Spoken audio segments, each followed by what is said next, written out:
from the All Indiana Podcast Network. It's Diversity Focus Today, a weekly discussion bringing awareness to cultural diversity in greater Indianapolis and surrounding areas.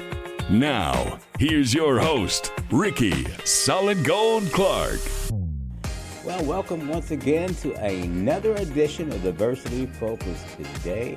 I am your host, Rickie Clark, or some people call me Rickie Solid Gold Clark. Along with our team, we got the lovely and talented Dr. T, a.k.a. Tammy Harris.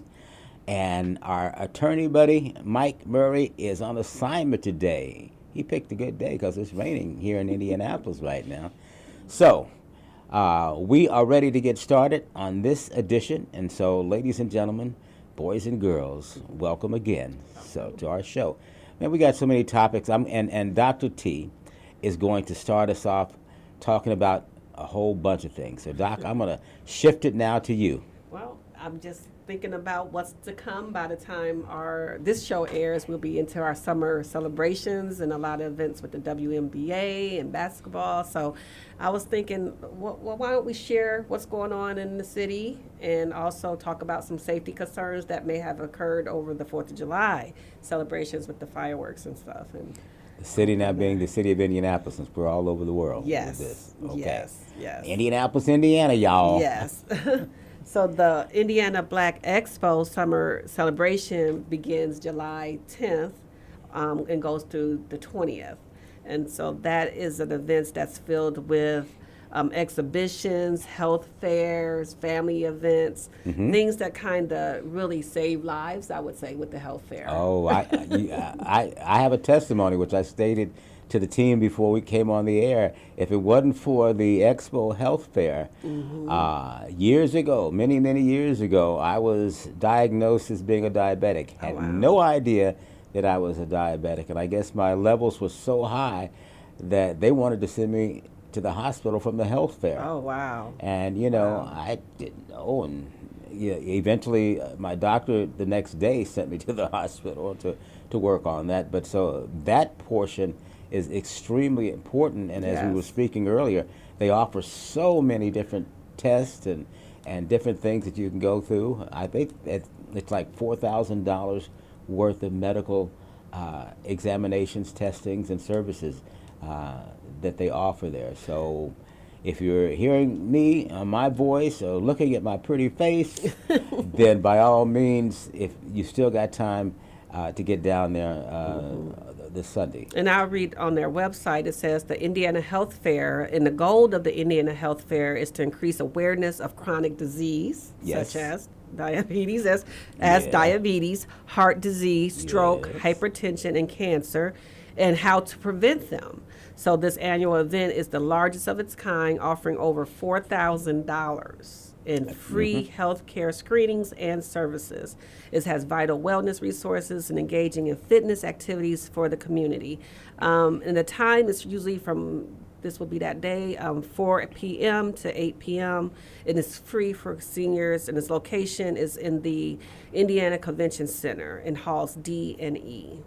And I might add, our host station that we do the podcast and the TV show is a major contributor for the health fair, and they've been that way. WISH TV, Channel 8 in Indianapolis, Indiana. So kudos to them because they've been a part of that health fair and program for many years.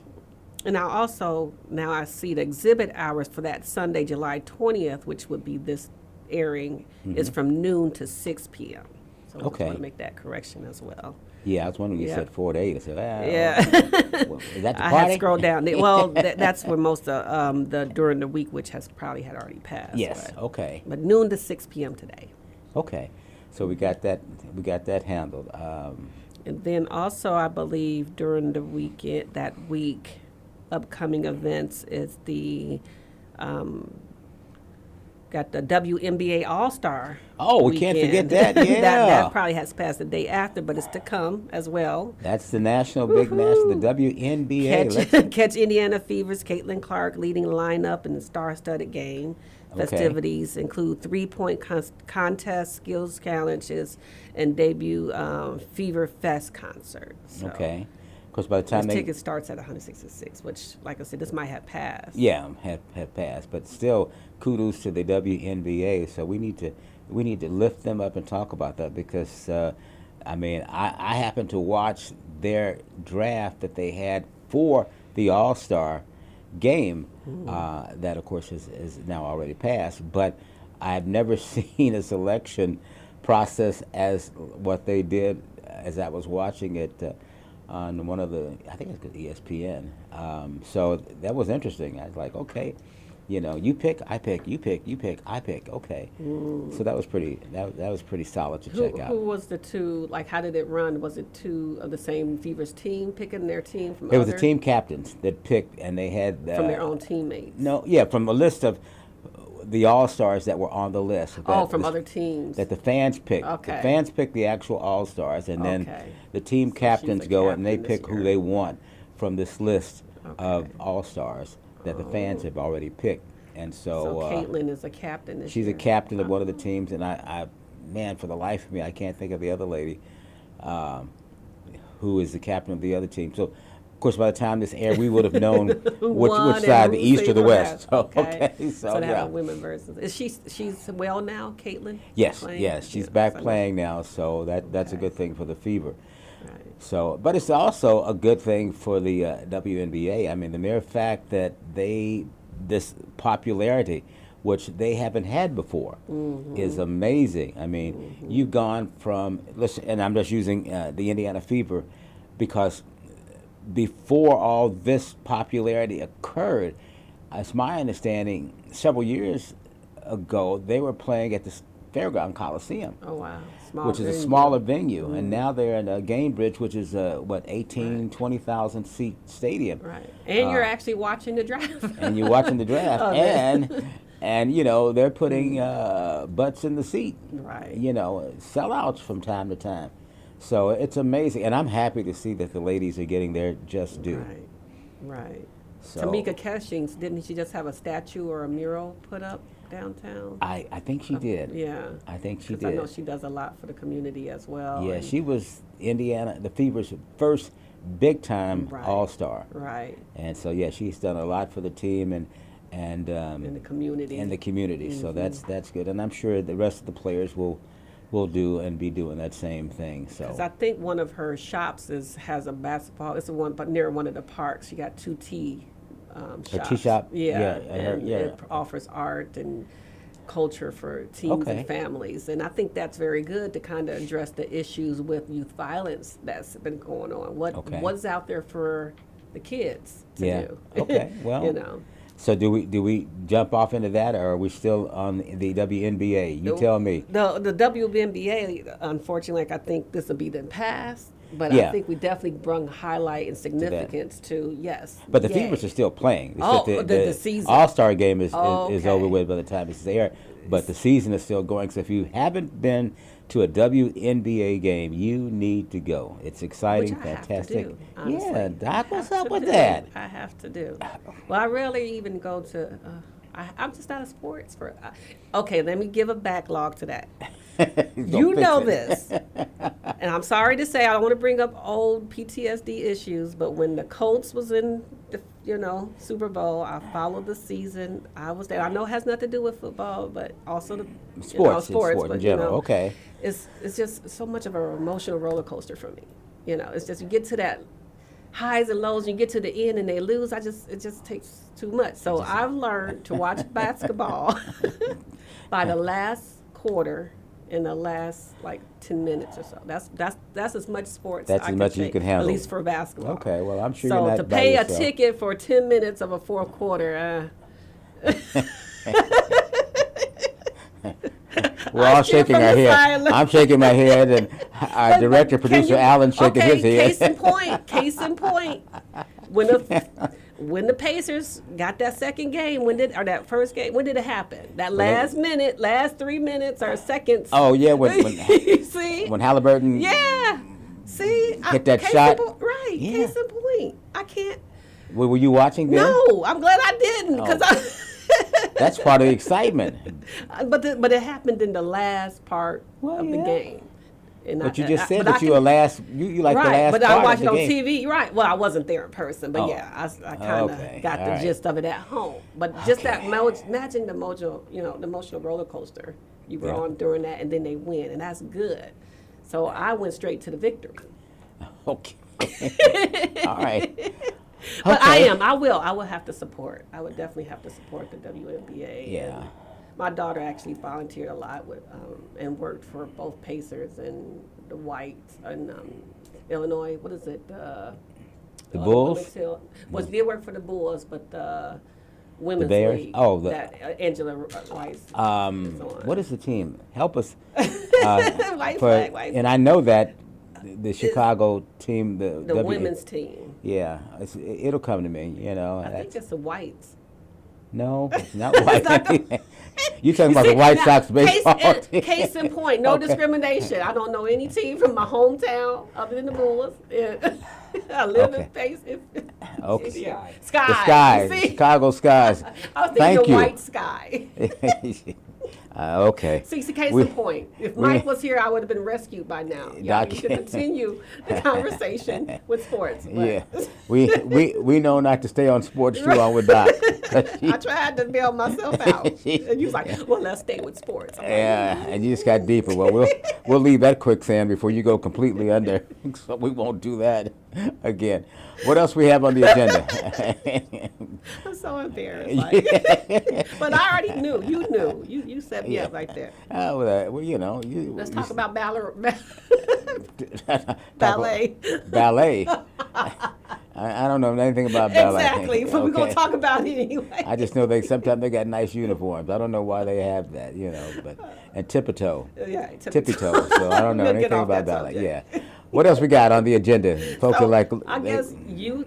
We need to go to the youth violence. Yeah, just talk about safety and where they are, because we had a nice event 4th of July. I was actually in Illinois during that time with my dad and friends and celebrating birthdays, with doing my first boots on the ground, kind of learning to line dance. So we got to talk about that too. No, we don't.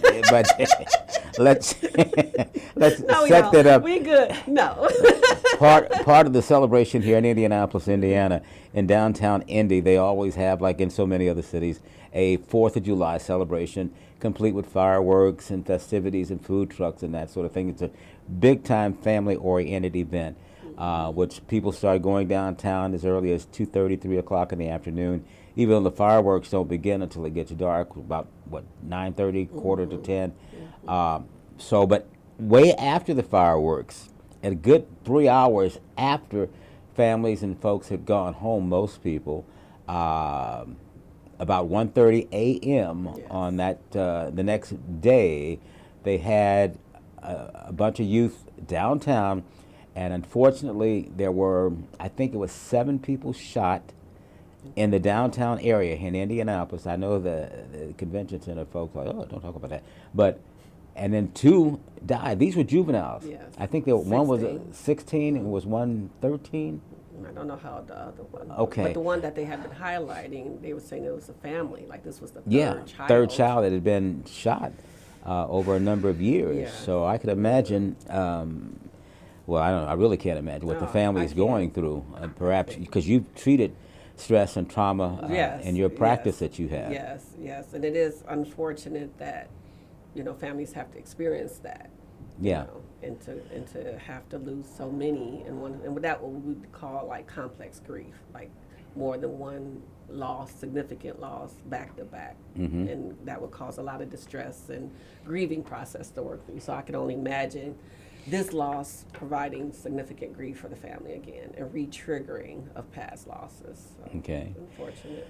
So they're looking here in Indy, and I'm sure other cities that have had this particular issue, especially during the summer. And I've said, because of my previous experience as a retired police officer, when it gets 85, 90, 100 degree temperatures get short, and things begin to happen. And of course, this administration here in the state, as well as the federal, there are so many guns out there, and that I mean, you can go to any certain area in any given city and buy a gun. Sometimes cheaper and easier than buying a pack of cigarettes or buying a candy bar. I mean, that's just how easy and simple it is to get a gun. And so because there are so many guns and so many youth out there that have access to guns, you know, it's a major problem, not only in Indianapolis, Indiana, but in other parts of the country. So, Doc, what do we do? How do we fix this? How do we fix this? Prayer is always good. Prayer is good. God knows. God touches people's hearts even when we don't see it. You know, it comes faith. You know, you got to have faith in self, and then it extends to the community. Starting with self is just knowing your purpose, knowing your values, knowing your own self-worth, I believe, and trying to spread that. And it's hard, but I do actually have workshops and teach self-actualization skills to people and teach them how to self-actualize, which means helping them to be their full fulfillment, their full self, and finding that purpose. So it's like a 5-week course that I do work adults 18 and older. For juveniles, they depend on our adults. So it really won't be necessary for them to know their space if they're dependent on someone to carry them. And I think it goes back to that tie into families. What do the family structure look like? What are the ground rules or the supports that they have or not having? The most significant work that I have done, I've worked in shelters, I've worked at the hospitals inpatient for 9 years, did supervisorial clinical work for home-based counseling, working with both DCS and probation officers. So I've been in homes that had actually had charges of youth violence or neglect or abuse or drugs. And I say going into the homes, which most counselors and people starting a career figure is like, oh, bottom work. But that's actually where I felt I made the most significant difference. It's going in their home, seeing their environment, and working through the trauma or the issues as they occur. Whereas working at the hospital setting or in my office or at the schools, they work there, you control the environment, you have their undivided attention, then they go back out. And then it's like a revolving door, they come back. Come back in. Come back in. So it takes a certain amount of skill and personality and rapport to have with that family for certain therapists and case managers and workers to be in that environment where they are coming from. But since, you know, I'm not disclosing any information or anybody, but just in general, going into the homes provided me insight of what they're really truly dealing with. And I didn't have all the answers. All I could do, and it goes back to that empowerment and that faith base. When I was able to work through, and I take on a humanistic approach, person-centered approach of psychology. So that's my expertise. I go into the home, I get to know that person. I also use family-centered therapy. So it's a whole nother program that walks family through different portions of therapy and working together. So building that rapport, understanding their values, not being judgmental, and then seeing where the connection is, you know, seeing where the breakdown. Typically the breakdown in families is that of communication. You know, oftentimes people have the screens or they don't eat dinner together. Eating dinner together in families are very basic and valuable because it brings a sense of ideals, acceptance, and acknowledgement that you're there. Even if it's a peanut butter and jelly sandwich on a TV stand, eating and food brings people together and families closer. So I often encourage that in families. I would do the basics of just bringing that to the family. And you might, wow, that's, yes. Think about the last time you actually had dinner with your family and what that looked like. I'm not talking about no big, you know, family reunion where everybody's drunk and having barbecue. No, it's just, again, that food is a nurturer in itself. So bringing, you know, families together through food and conversation. Game nights, you know, kind of learning how they work through problem solving and competition in a healthy way. Whether it's tic-tac-toe, spades, you know. So going into homes and doing basic family skills and connectedness and to enhance trust and communication, I think is where it starts.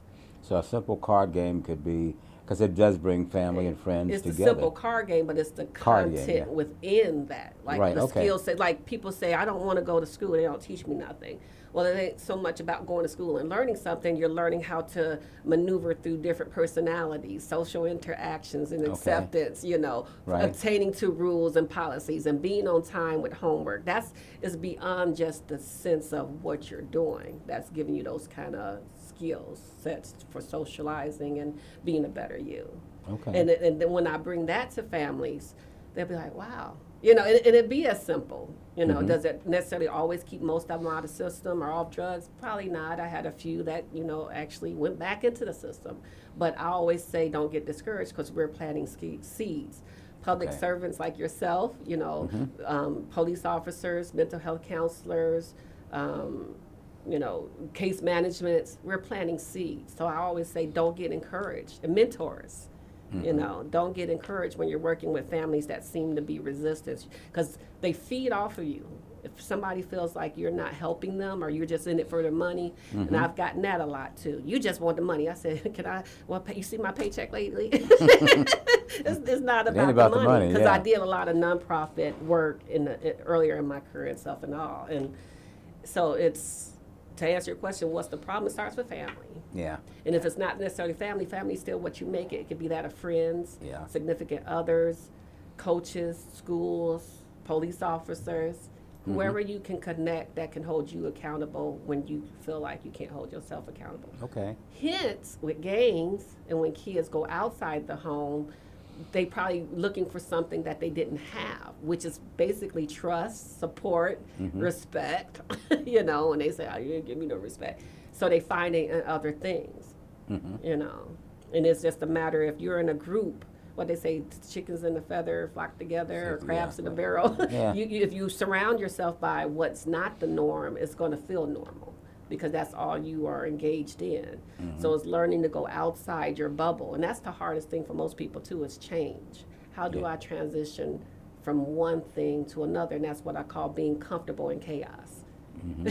That's, you're bringing up great subjects, and it brought me to remember a particular situation, having two careers, one in law enforcement and the other in the media, radio and TV. And you went to the communities, right? Yeah, I went to the communities, but during one of my shows, because we would rotate on different shows, I can recall working an overnight shift, and you have a tendency of getting the same people that call, and they want to just talk.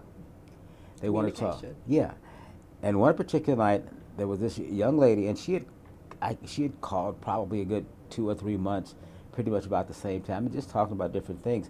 Well, this one particular night, she called, and she was extremely upset, and I asked her what was going on, and she said, well, I had some issues with my boyfriend and this and that, and I seem to not be able to connect very well, and I'm just tired, and I'm just depressed, and I want to end it all. And I'm thinking, okay, no, you don't want to do that. Anyway, I spent the last, like 4 hours talking to her, and I honestly believe by the time we finished our and I'm doing a radio show, so I got records going, and I'm talking on the air, and I'm doing my thing. But then I've got this lady that is extremely. I mean, even her voice began to change as she's talking about her issues. The voice changed, and so on. And she's talking about, I have this gun, and I know where it is. It's in my drawer, and I'm just thinking about it, and I'm thinking, okay, I can't let her go get any gun or anything else. So I told our program director about that, and at that time we were taping some of the shows, so I went ahead and taped this, and we played it back for the staff, and lo and behold, and really my other engineer, we had the news person that was there, he was listening to some of this. He went ahead and called the police so they could try to trace the call in the event she did go to whatever drawer she was talking about to get this gun. But I was able to talk her down, and she was able to get help because the police did, in fact, toward the end, come and sent her to the hospital, and she's doing well. She sent us a very long, nice, lovely letter. Yeah, saying thank you so much. I don't know what got into me. I was just despondent. I was just depressed, and you talked me through. If it wasn't for you, talking me through what was going on in my life, I might have ended it. Wow. You know. And that would be actually a good point to say Indianapolis and call centers has 411, which is provides for suicide ideation or support, or just someone to vent to, just as she done. And then 211 Indianapolis provides resources. Right. So there are agencies and support out there just in a phone call that you can make. 211 for support, 411 for mental health support. Okay. But that's wow. You see, just the job in yourself. People want to be heard and recognized, and a lot of these teens just want that too. Right. And you can discipline all you want. You can, but they lead by example. You know, they are watching us adults, and unfortunately it does come from top bottom. How the government is run, where the values are coming from. We talked about that in one of our previous shows. You know, so just being able to listen and provide basic, home connectedness and communication skills and affection and all that to the families. Well, it's nice to know, and that we've got, doctors, PhDs, and folks such as yourself that can do that. And then, if you get in a situation like I did, I had no clue. I mean, once I got into it, it's like, okay, we need to go ahead and I need to kind of calm this situation. Not knowing if and that's she your was skills from being an officer. Well, yeah, and being an officer and being a people person. True that. So, I didn't want anything to happen to her. And like I said, she had called a number of times throughout 3 or 4 or 5 months. So I considered her one of the regulars that would call. But this time, the tone in her voice was different. The conversation was totally different. It started out as the same, but as we continued talking, and I asked, well, what's wrong? And then she finally opened up and shared what was going on in her life and what she felt like her only way out was to end her life. Oh, I think wow. we can't do that. No. Ain't this kind of party right now. Sometimes when people feel that way, they would act even in depression. A lot, I think, our youth are depressed and not getting properly mental health care. Exactly. So when you're depressed, most teens acted out in anger or risk-taking behaviors, such as shootings or gang memberships and things like that. So it could be an alternative way or sign of depression. Yeah. So we need to just ask the question. One way to save their lives is to ask, are you suicidal? And my students will say, why would you bring it up? Why would you put it in their head? No, because if you sense it, that would be a quick way to say, I hear you, without all the masking in front of it. Are you feeling like you want to harm yourself in any way?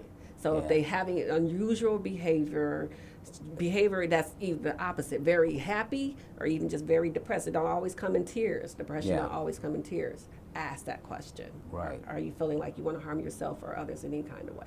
Okay. And that starts the conversation. Okay. Well, we'll have to continue maybe in one of our next programs, Doc, because it's about time for us to go. So hopefully during this time we were able to help somebody. And and but be we'll safe. Continue and be safe. So be safe out we've there. got to run. Thank you so much. Questions and comments. Yeah, send your questions and comments. Hey, and the everything is up on the line, the social media, the YouTube and Facebook and the whole 9 yards. So we'll check you out next time. Thank you. Bye-bye. This is Diversity Focus Today with Rickie Solid Gold Clark. Watch Sundays at 1:30 a.m. on Wish TV. Be sure to like and subscribe to this podcast and check out other great podcasts on the All Indiana Podcast Network. Online now at allindianapodcastnetwork.com.